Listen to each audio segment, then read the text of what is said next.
নামাজের মধ্যে আরেকটা জায়গা আছে দোয়ার, সেজদায়। কখন? ওয়াসজুদ ওয়াক্তারিব। আল্লাহ বলেন সেজদা দাও, আমার কাছে আস। সেজদায় পড়ে যা বলার আল্লাহরে বলবেন। মনে থাকবে? যুবক ভাইয়েরা, তোমাদের মনে থাকবে? যা চাইতে মনে চায় সেজদায় পড়ে চাও। তুমি যখন সেজদায় লুটিয়ে পড়ো, তুমি মসজিদের টাইলসে সেজদা দাও নাই, তুমি আল্লাহর কুদরতি পায়ের উপরে সেজদা দিয়েছো। সেজদায় আমরা আল্লাহর সাথে কথা বলবো। এজন্য আল্লাহর হাবিব তাকবীরে তাহরিমে বাঁধার পরে সানা পড়তেন, মাঝে মাঝে পড়তেন ওয়াজহাতু ওয়াজহিয়া লিল্লাযী ফাতারাস সামাওয়াতি ওয়াল আরদা হানিফাও ওয়া মা আনা মিনাল মুশরিকিন।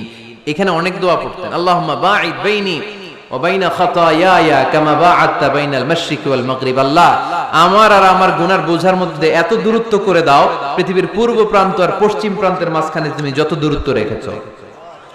সুবহানাল্লাহ পড়েন। আমার পাপগুলোকে তুমি সাদা ধবধবে ঠান্ডা বরফের পানি দিয়ে ধুয়ে মুক্ত করে দাও। ও আল্লাহ, আমারে তুমি নিষ্পাপ বানিয়ে দাও। এই নামাজের শুরুতে এই দোয়াগুলো করলে কবুল করে কে? সর্বশেষ সালাম ফিরানোর আগে দোয়া করলে কবুল করে কে? লা ইউসাল্লিমান্না আহাদুকুম হাত্তা ইয়াতাআওয়াযা আন আরবা। চারটা জিনিস থেকে পানাহ না আছে আমার কোন উম্মত যেন সালাম না ফিরায়। সবাই যেন পড়ে আল্লাহুম্মা ইন্নী আউযু বিকা মিন আযাবিল কবর, আউযু বিকা মিন আযাবি জাহান্নাম, আউযু বিকা মিন ফিতনাতিল মাহইয়া ওয়াল মামাত, আউযু বিকা মিন ফিতনাতিল মাসিহিদ দাজ্জাল। পড়েন আমিন। দোয়া মাসুরা পড়ে এই দোয়াটা পড়ে সালাম ফিরাবেন। কবুল করবে কে? জুমার দিনে, আজকে কি বার? আজকেই তো জুমাবার। এই জুমার দিনে আল্লাহর হাবিব বলেন একটা সময় আছে, ওই সময় বান্দা যাই চায় আল্লাহ তাই দেয়। ওই সময়টা কখন? এই নিয়ে মুহাদ্দিসিন ইকরামদের মধ্যে ইখতিলাফ।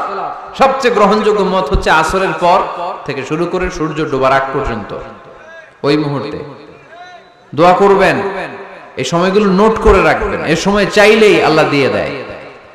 এরপর আল্লাহর হাবিব বললেন কদরের রাত্রে দোয়া করলে কবুল করে কে? আমরা বাংলাদেশে শুধু 27 পালন করি, বাকি 5 দিনের খবর নাই। এরকম আছে না নাই?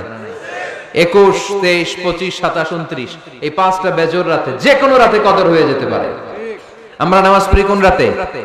27। সারা রাত কানতে কানতে শেষ, ওদিকে কদর চলে গেছে 23 তারিখ। আছে না নাই? হতে পারে। বুদ্ধিমান মুমিনের কাজ হচ্ছে বেজর 5 রাত্রিতে, শেষ দশকের 5 বেজর রাত্রিতে এক সমান তালে ইবাদত করা, যাতে কোনো ক্রমে কদরের বরকত ছুটে না যায়। এরপর আল্লাহর হাবিব বললেন কেউ যদি কোরআন খতম করে, কোরআন খতমের পরে যে ব্যক্তি দোয়া করবে তার দোয়াটা কবুল করে কে? মান খাতামাল কোরআন ফালাহু দাওয়া মুস্তাজাবা। কোরআন খতম করার পরে দোয়া করলে আল্লাহ দোয়া কবুল করে। হজের ময়দানে দোয়া করলে কবুল করে কে? আরাফাতের ময়দানে দোয়া কবুল হয়। তাওয়াফ করা অবস্থায় দোয়া করলে কবুল হয়। জামজামের পানি খেয়ে মা উ জামজাম লিমা শুরিবালা, যেই নিয়তে জামজামের পানি খায় ওই নিয়ত কবুল করে কে? মুজদালিফায় দোয়া আল্লাহ কবুল করেন, মাতাফে কবুল করেন, মুলতাজামে কবুল করেন। কাবা ঘরের হাজরে আসওয়াদের কর্নার, কাবা ঘরের দরজা, দুই জায়গার মাঝখানে একটা জায়গা আছে, এটার নাম মুলতাজাম। এইখানে হয় ধাক্কা ধাক্কি। সুযোগ হলে ওইখানে দাঁড়িয়ে ওইখানে টাচ করে শরীর লাগিয়ে দোয়া করবেন, কবুল করবে কে? কিন্তু সুযোগ পাওয়া যায় না। এক মাওলানা সুযোগ পাইছিল ধাক্কা ধাক্কি করে কোন রকম গেছে, যে একটা দোয়া করছে আল্লাহর কাছে, আল্লাহ জীবনে যা দোয়া করছিলাম আর যা করবো সব কবুল করে নাও। এই দোয়া করার সাথে সাথে খাইছে এক ধাক্কা, খাই অনেক দূর, কাম হয়ে গেছে, সমস্যা নাই।